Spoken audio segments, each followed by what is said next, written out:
இந்த பகுதியில் நம்ம நிறைய பரிகார முறைகள், பரிகார தலங்கள், ஆன்மீக கேள்வி பதில்கள், ஆன்மீக சந்தேகங்கள், என்ன பிரச்சனைக்கு என்ன மாதிரி வழிபாடு பண்ணணும்னு தொடர்ந்து பார்த்துக்கிட்டு இருக்கோம். என்னோட பதிவுகளை தொடர்ந்து பார்க்குறவங்களுக்கு தெரியும், நான் உங்களுக்கு பரிகாரங்களாக நிறைய கோவில்கள் சொல்லியிருக்கேன். நிறைய பதிகங்கள், பாசுரங்கள், அபிராமி அந்தாதி பாடல்கள், திருப்புகள் இதெல்லாம் நான் உங்களுக்கு சொல்லியிருக்கேன்.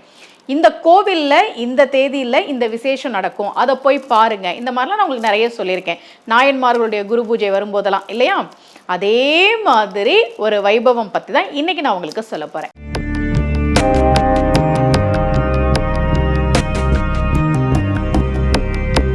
ரகசிய உண்மைகள் சேனலை பார்த்து கொண்டிருக்கும் உங்கள் அனைவருக்கும் சுமதி ஸ்ரீயின் அன்பு வணக்கம்.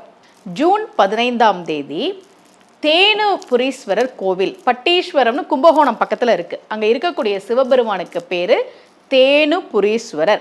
பட்டீஸ்வரம் துர்கை கோவில் அப்படின்னா எல்லாருக்குமே தெரியும். அந்த கோவில் துர்கைக்கு ரொம்ப பிரசித்தி பெற்றது. ஆனால் அது பாடல் பெற்ற ஸ்தலம். தேனுபுரீஸ்வரர் என்பது அங்கே இருக்கக்கூடிய சிவபெருமானுடைய திருநாமம், அம்பாளினுடைய திருநாமம் ஞானாம்பிகை. இந்த கோவிலில் ஜூன் 15ஆம் தேதி ஞானசம்பந்த பெருமானுக்கு சிவபெருமான் முத்துப்பந்தல் கொடுத்த அந்த வைபவம் நடக்கும். ஞானசம்பந்த பெருமான் பற்றி நான் நிறைய சொல்லியிருக்கேன் இல்லையா. பழமையான சிவ ஆலயங்களுக்கு போனீங்கன்னா நால்வர் சந்நிதி இருக்கும், 63 நாயன்மார்கள் சந்நிதி இருக்கும். அந்த நால்வர் சந்நிதியில் முதல்ல நம்ம ஞானசம்பந்த பெருமானை தான் பார்ப்போம். ஞானசம்பந்த பெருமானை கும்பிடணும், அவர் நமக்கு பாடி கொடுத்த பதிகங்களை சொல்லணும். இது எல்லாமே நான் உங்களுக்கு சொல்லியிருக்கேன். ஏன்னா குருவருள் மூலமாகத்தான் திருவருளை நாம் பெற முடியும். அதிலும் சிவபெருமானுடைய அருளை நீங்கள் பார்த்தீங்கன்னா, திருமணம் ஆகலையா அதுக்கு பதிகம் பாடி கொடுத்துருக்கிறார். நல்லபடியாக திருமணம் நடக்கிறதுக்கு, நல்லபடியாக குழந்தை பிறக்கிறதுக்கு, நிறைய பணம் கிடைக்கிறதுக்கு, இடரினும் தளரினும் பதிகம் மாதிரி இது மாதிரி எத்தனையோ பதிகங்களை நம்முடைய பிரச்சனைகளுக்காக அதிலிருந்து மீண்டு வருவதற்காக பாடி கொடுத்தவர் ஞானசம்பந்த பெருமான். அவர் இப்படி கை தட்டி தட்டி தேவார பதிகம் பாடுறார். ஞானசம்பந்த பெருமான் கை தட்டி தட்டி தேவார பதிகம் பாடுறதை பார்த்த உடனே சிவபெருமான் இந்த குழந்தைக்கு நான் இப்படி கை தட்டி பாடுதே, அதுக்கு கை வலிக்குமே, நான் ஏதாவது பண்ணணும் அப்படின்னு பொற்றாழம் கொடுத்தார். தங்கத்தால் ஆன தாழம் கொடுத்தார். அதே மாதிரி தான் இந்த குழந்தை பாவம், சின்ன குழந்தை தானே ஞானசம்பந்த பெருமான், இந்த குழந்தை பாவம் இப்படி நடந்து நடந்து ஊரா போகுதே, அதுக்கு ஏதாவது பண்ணணும்னு முத்து பந்தல் கொடுத்தார். எல்லாமே முத்து, முத்து கொண்டை, முத்து சிவிகை. அப்படி ஞானசம்பந்த பெருமானுக்கு சிவபெருமான் முத்து பந்தல் கொடுத்த அந்த நிகழ்வு வருகிற ஜூன் 15ஆம் தேதி தேனுபுரீஸ்வரர் கோவிலில் நடக்கும். நீங்கள் தஞ்சாவூரில், கும்பகோணமில் இருந்தீங்கன்னா உங்கள் ஊருக்கு பக்கத்தில் தானே, அதை போய் பாருங்கள்.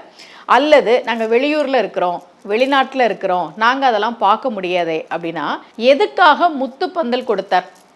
அவர் கஷ்டப்படக்கூடாது அப்படின்றதுக்காக தானே. நாமளும் வாழ்க்கையில் எவ்வளவோ கஷ்டப்படுறோம். கஷ்டத்துக்கு நமக்கு என்ன பஞ்சமா என்ன? நிறைய கஷ்டம் இருக்குது. எங்களுடைய கஷ்டங்களையும் இப்படி நீக்கித்தர வேண்டும் அப்படின்னு தேனுபுரீஸ்வரர்கிட்ட இருந்த இடத்துல இருந்தே நீங்கள் ஒரு வேண்டுதல் வைங்க. உங்கள் ஊருக்கு பக்கத்தில் நடக்கக்கூடிய இந்த நிகழ்வை வாய்ப்பு இருப்பவர்கள் போய் பாருங்கள். முக்கியமாக யார் போகணுன்றதை சொல்கிறேன். ஜாதகத்தில் சந்திரன் சரியில்லாதவர்கள், சந்திரன் கேது பிடியில் இருப்பவர்கள், சந்திரன் ராகு பிடியில் இருப்பவர்கள், சந்திரன் நீசமானவர்கள், இந்த மாதிரி சந்திரன் சரியில்லாதவர்கள் கண்டிப்பாக ஒரு முறை போயிட்டு வாங்க. இந்த வருஷம் இல்லைனாலும் அடுத்தடுத்த வருடங்களையும் நான் உங்களுக்கு ஞாபகப்படுத்துகிறேன். அங்கே போய் வழிபாடு செய்கிற போது நிச்சயமாக நமக்கு நன்மை நடக்கும் என்பது நம்பிக்கை. ஞானசம்பந்த பெருமானை பற்றி சேக்கிழார் ரொம்ப அழகாக பாடினார். ஞானத்தின் திருவுருவை, நான்மறையின் தனித்துணையை, வானத்தின் மிசையின்றி மண்ணில் வளர்மதி கொழுந்தை, தேனக்க மலர்கொன்றை செஞ்சடையார் சீர்தூக்கும் கானத்தின் எழுப்பிறப்பை கண் கழிப்ப கண்டார்கள். ஞானத்தின் திரு உருவாக அவதாரம் செய்தவர் ஞானசம்பந்த பெருமான். அதில் அவர் அழுதார் இல்லையா, குழந்தையா இருக்கும்போது.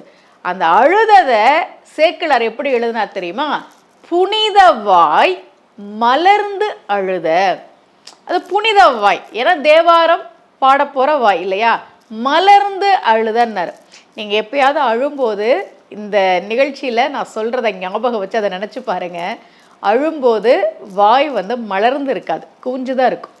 சிரிக்கும்போது தான் மலர்ந்து இருக்கும். யாருக்காவது அழும்போது வாய் மலர்ந்துருக்குமானா இருக்காது. எப்போ வாய் மலரும்? சிரிக்கும் போது. அழும்போது வாய் குவிஞ்சுதான் இருக்கும். ஆனால் ஞானசம்பந்த பெருமானை சேக்கிழார் பாடுகிற போது சொல்கிறார், புனிதவாய் மலர்ந்து அழுத. அந்த ஞானசம்பந்த பெருமான் அழுதா சிவபெருமானுக்கு மனசு பொறுக்காது, அவர் நடந்தா சிவபெருமானுக்கு மனசு பொறுக்காது, அவர் கைவலிக்க தாழம் தட்டுனா அது சிவபெருமானுக்கு பொறுக்காது.